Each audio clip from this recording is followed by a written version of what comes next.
आज आपण करतोय इडली सांबर. तर आहे ना, त्यासाठी ना मी असे रेशनचे तांदूळ घेतले 4 वाट्या. हे वाटी दाखवली ना तुम्हाला, या 4 वाट्या तांदूळ आहेत आणि 1 वाटी उडीद डाळ आहे. तर ही 1 वाटी उडीद डाळ. आणि मी ना वेगवेगळं नाही भिजवत, एकत्रच भिजवते, ते छान होतात इडल्या. तर मेथी दाणे अर्धा चमचा मेथी दाणे घेतले.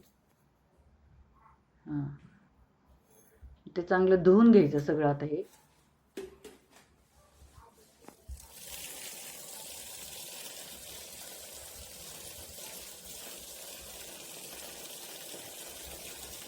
शक्यतो जुनच तांदूळ घ्यायचा, म्हणजे इडल्या छान होतात. आता हे धुवून झालं, पाणी टाकून ना ठेवायचं. आता हे रात्रभर ठेवायचं भिजत, किंवा दिवस जर तुम्ही केलं भिजत ठेवायचं असेल तर सकाळी ठेवलं तर संध्याकाळी मिक्सर करायचं, रात्री ठेवलं तर सकाळी मिक्सर करायचं. आणि मिक्सर करताना थोडेसे पोहे असेल तर टाकायचे, नसेल तरी चालू शकतं, काही प्रॉब्लेम नाही. आता हे मी रात्री ठेवलं होतं आणि आता हे सकाळी मिक्सर करत.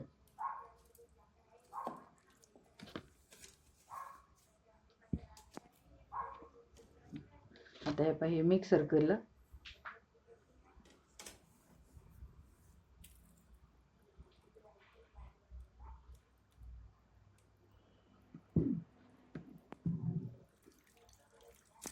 जितकं बारीक होईल तितकं मिक्सर करायचं. मिक्सर झालं ना, हाताने किंवा मग चमच्याने असं एका दिशेने फेटायचं, म्हणजे चांगलं फेटून घ्यायचं. असं एका साईडने असं चांगलं फेटून घ्यायचं, नाही का.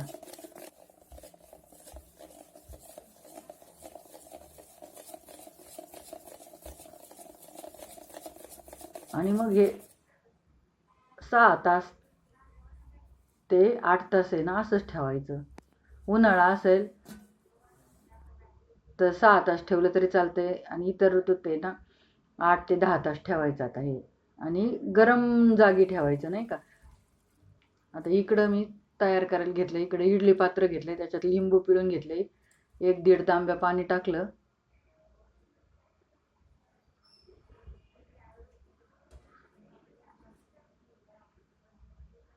लिंबू अशा नाही तर सगळं काळं भांडं पडतं, म्हणून लिंबू टाकून घ्यायचं.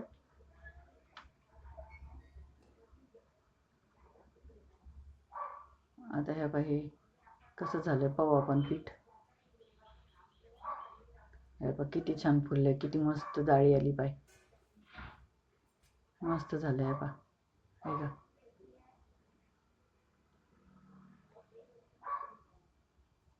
एकदम छान फुलले, मस्त. त्याच्यात मीठ टाकून घ्यायचं चवीनुसार आपल्या.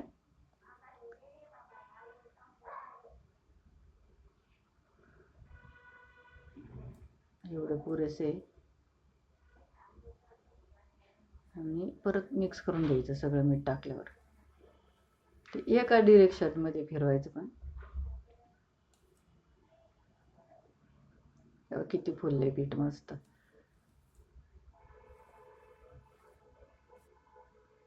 आता या पात्रांना तेल लावून घ्यायचं, भांड्यांना.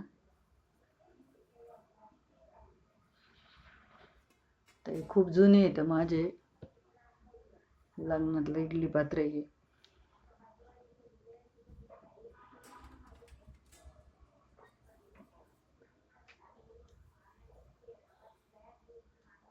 सगळ्या भांड्यांना तेल लावून घ्यायचं. आता एक पळीस टाकायचं, मध्ये नाही पडून द्यायचं, मध्ये पडलं काढून घ्यायचं. इतकंच हे ठेवायचं, ते जास्त पातळ नाही जास्त घट्ट नाही. आता आहे ना ह्याच्यात ठेवायचं, कन्सिस्टन्सी याची अशीच ठेवायची.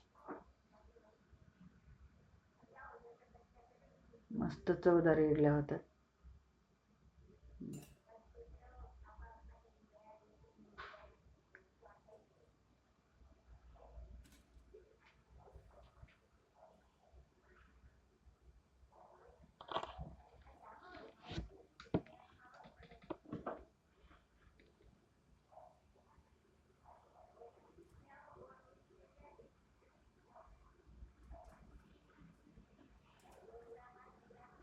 आता ते पाणी उकळलेलं आहे, नंतर आपण भांडे ठेवले ना, 7 मिनिटं ते 10 मिनिटाच्या पेक्षा जास्त नाही ठेवायचं.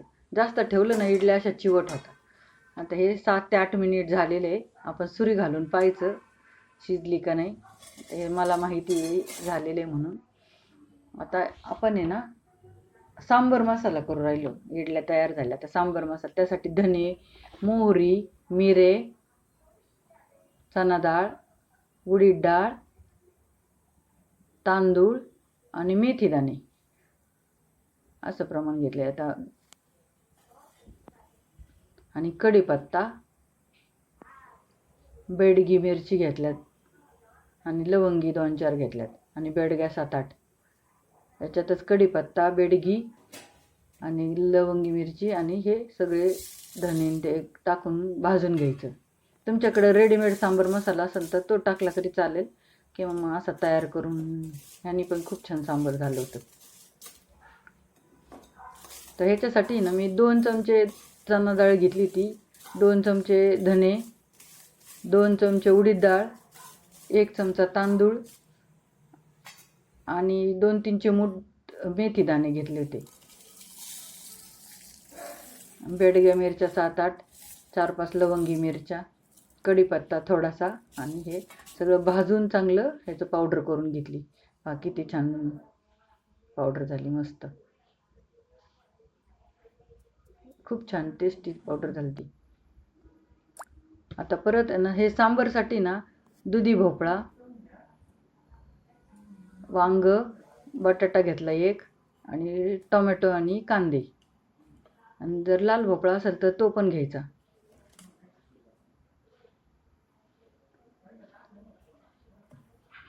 आणि हे शेवग्याच्या शेंगा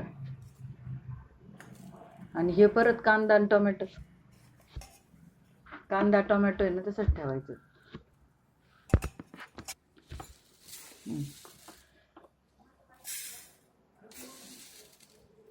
आता हे नाही का सांबर करण्यासाठी तूर डाळ घेतली 1 वाटी मोठी आणि 1 वाटी मसूर डाळ घेतली.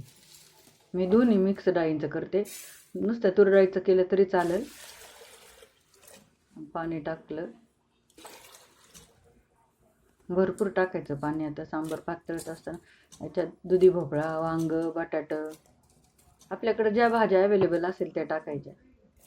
फक्त शेवग्याच्या शेंगा आहे ना नंतर टाकायच्या, ह्याच्यात गाळ होईल म्हणून. आणि दुधी लाल भोपळा असेल तर टाकला तर खूप छान होतं. कांदा टोमॅटो भरपूर टाकायचं आहे. हळद,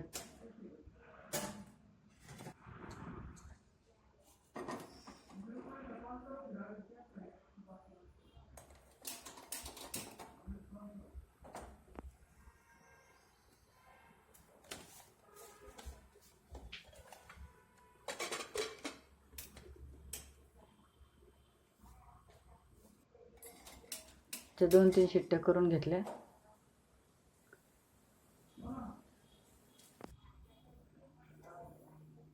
आता तेल गरम केलं, मोहरी टाकली, जिरे टाकलं,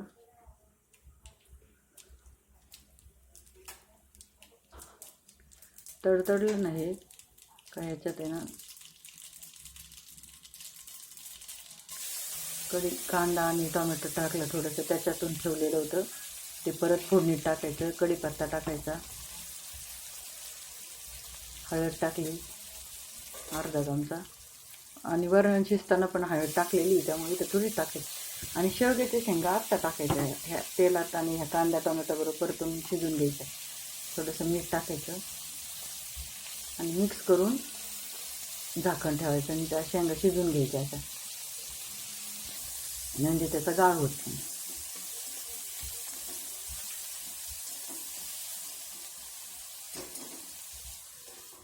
थोडं झाकण ठेवून शिजून घ्यायच्या. आता बऱ्यापैकी आता ह्या शिजल्यात. परत थोडंसं कसर वाटली तर परत थोडंसं पाण्याचा शिपका किंवा तसंच झाकण ठेवून द्यायचं. परत लाल तिखट टाकलं,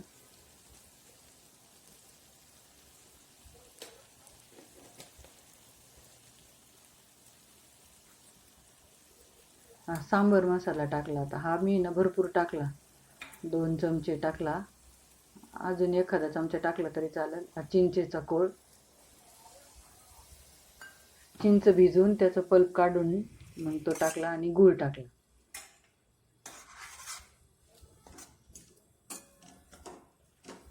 मिक्स करून परत झाकण ठेवून द्यायचं 2 मिनिटं.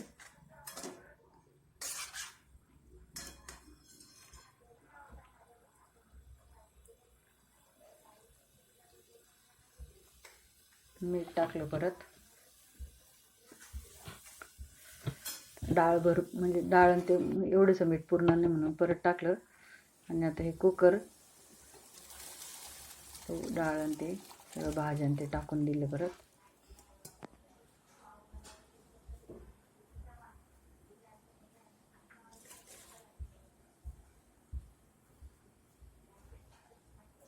आता हे सगळं मिक्स करून घ्यायचं.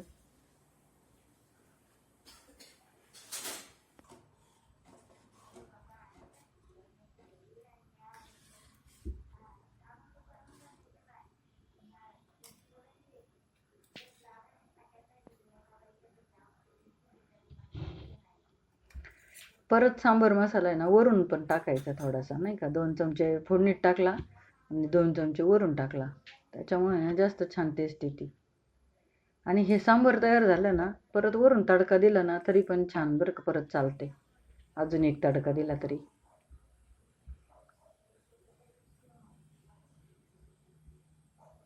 मस्त सांबर तयार. इतका छान वास सुटला होता ना.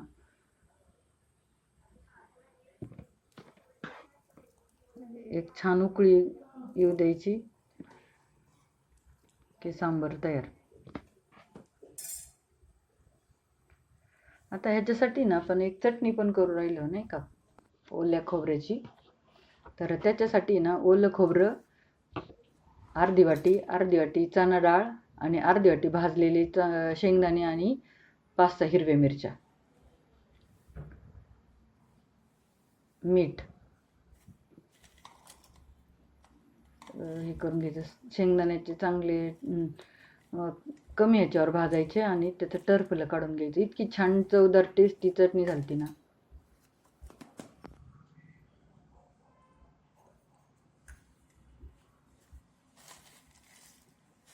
आधी खोबरं ते हे करून घेतलं आणि मग परत शेंगदाणे टाकून मिक्सर करून घ्यायचं. मग पाणी टाकायचं.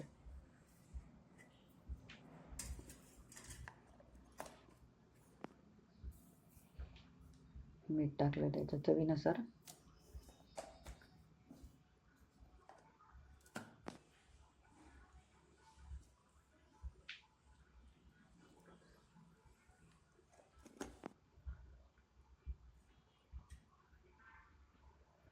आता मस्त चटणी झाली. आता ह्याला फोडणी देऊ आपण.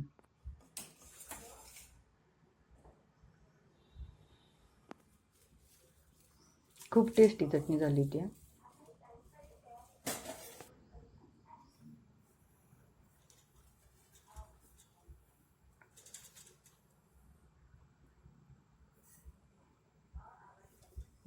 तेल गरम करून त्याच्यात मोहरी टाकली.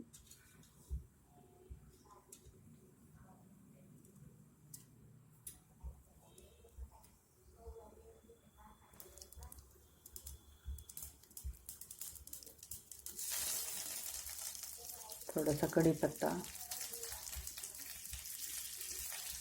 आणि गावरान मिरच्याचे तुकडे टाकले 4-5.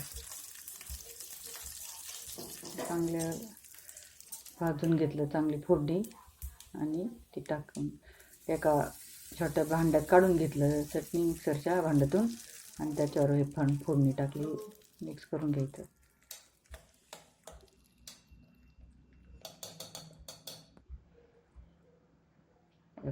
असं ताट करून घेतलं. इतकं छान झालं ना सगळं.